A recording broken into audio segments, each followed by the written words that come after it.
आइए दोस्तों, अब मैं आपको बताने जा रहा हूँ हिस्ट्री का सेकंड चैप्टर जिसका नाम है समाजवाद एवं साम्यवाद का हम लघुत्तरीय प्रश्न करने वाले हैं। इससे पीछे मैंने जो भैया बताया था वो अति लघुत्तरीय प्रश्न किया था जो 20 शब्दों में उत्तर देना है। ये सारे क्वेश्चन हमने करा दिया है, आप लोग जाकर के प्लेलिस्ट या डिस्क्रिप्शन बॉक्स में जाकर के चेक कर सकते हैं।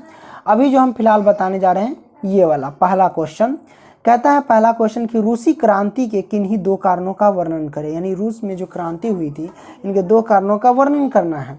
तो मैंने यहाँ पे उत्तर क्या लिखा कि रूसी क्रांति के होने के निम्नलिखित दो कारण हैं। पहला हमारे पास है कि जार का निरंकुश एवं अयोग्य शासन। तो इसका मतलब समझ लो कि जार का निरंकुश एवं अयोग्य शासन। ठीक है, देखिए जार का शासन जो यानी शासन करने वाला, राज करने वाला, वो क्या था? अयोग्य था। ठीक है, अयोग्य का मतलब होता है कि अयोग्य का मतलब जो उसके लायक न हो। तो जार का जो शासन था वो अयोग्य था यानी लायक नहीं था। ठीक है, तो यहाँ पे लिखा है कि जार का निरंकुश एवं अयोग्य शासन। निरंकुश का मतलब ये हुआ कि बिना सोचे समझे या फिर यूं समझो कि जनता की बात को ना सुनना और फैसला ले लेना, ये निरंकुश कहलाता है। ठीक है, तो जार का निरंकुश एवं अयोग्य शासन। यहाँ पे मैंने लिखा कि जार का शासन अफसरशाही था। जार का जो शासन था वो क्या था?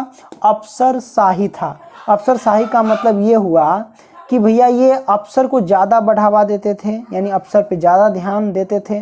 ठीक है, ऑफिसर जिसे बोलते हैं, ज़्यादा ध्यान देते थे, जो जनताओं के समस्याओं को समाधान नहीं कर पा रहा था।